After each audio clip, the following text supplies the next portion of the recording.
भारत के रक्षा मंत्री राजनाथ सिंह बांका के फुल्ली डिमर पहुंचे, जनसभा को संबोधित किया, जहां उन्होंने बांका लोकसभा क्षेत्र के एनडीए गठबंधन के उम्मीदवार गिरधारी यादव के पक्ष में जनसभा किया। राजनाथ सिंह ने कहा, भारत के प्रधानमंत्री नरेंद्र मोदी के नेतृत्व में देश आगे बढ़ा है। बांका में जैसे जैसे चुनाव की तारीखें नजदीक आ रही है, वैसे वैसे विभिन्न दलों के स्टार प्रचारकों के द्वारा अपने अपने उम्मीदवारों के पक्ष में जनसभा और जनसंपर्क अभियान भी तेज कर दिया है। इसी क्रम में आज भारत के रक्षा मंत्री राजनाथ सिंह बांका लोकसभा क्षेत्र के एनडीए गठबंधन के उम्मीदवार गिरधारी यादव के पक्ष में बांका के फुल्ली डिमर में पहुंचकर जनसभा को आयोजित किया। इस मौके पर राजनाथ सिंह ने कहा, भारत के प्रधानमंत्री नरेंद्र मोदी के नेतृत्व में देश आगे बढ़ रहा है, युवाओं को शिक्षा और रोजगार के अवसर प्रदान हो रहे हैं। इसके साथ साथ उन्होंने तेजस्वी यादव और मुकेश सहनी के ऊपर हमला करते हुए कहा, मुकेश सहनी पहले हमारी एनडीए गठबंधन के हिस्सा थे, लेकिन बाद में उन्होंने अपना पाला ही बदल लिया। आप सभी लोग देख रहे हैं कि वो लोग कैसे हेलीकॉप्टर में बैठकर मछली खा रहे हैं, उनको बिहार के जनता के लिए कोई फिक्र नहीं है। तो इससे साफ जाहिर होता है कि बिहार के लोगों को किस कदर जाल में फंसाया होगा। इस मौके पर बिहार सरकार के पूर्व मंत्री राम नारायण मंडल, मंत्री श्रवण कुमार, मंत्री जयंत राज कुशवाहा सहित भाजपा के जिला अध्यक्ष विक्की मिश्रा, हीरालाल मंडल, अविनाश सिंह, सुभाष शाह, राजीव लोचन मिश्रा सहित दर्जनों एनडीए गठबंधन के कार्यकर्ता मौजूद थे।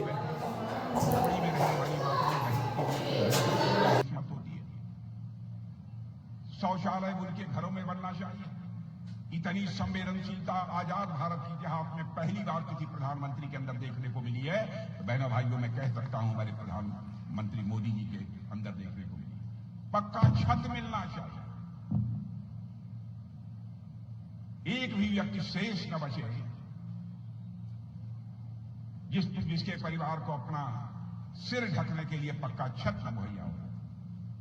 इतना ही नहीं, इस हद तक की संवेदनशीलता, माताएं बहनें घर में नल न होने के कारण, घर में पानी न आने के कारण, कुएं कभी कभी सूख जाने के कारण दूर दराज स्थानों पर जाकर घड़े पर घड़ा पानी का भरकर घर में ले आती थी, पानी की आवश्यकताओं को पूरा कर।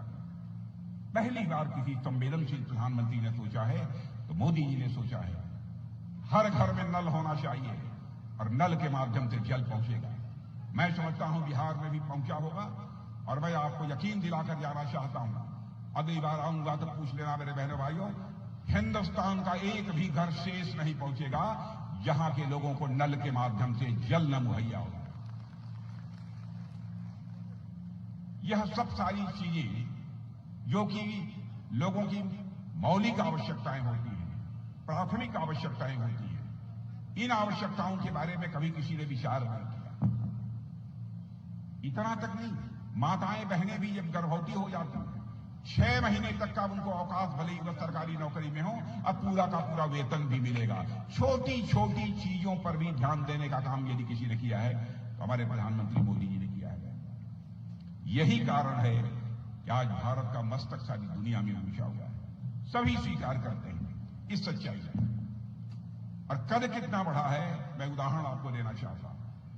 रूस और यूक्रेन का युद्ध, आप सब जागरूक लोग हैं, जानते हैं, पिछले 2 वर्षों से चल रहा है। जब यह रूस और यूक्रेन का युद्ध प्रारंभ हुआ तो उस समय हमारे भारत के बहुत सारे बच्चे, कोई वहां डॉक्टरी की पढ़ाई कर रहा था, एमबीबीएस कर रहा था, कोई वहां इंजीनियरिंग की पढ़ाई कर रहा था, कोई मैनेजमेंट का कोर्स वहां कर रहा था।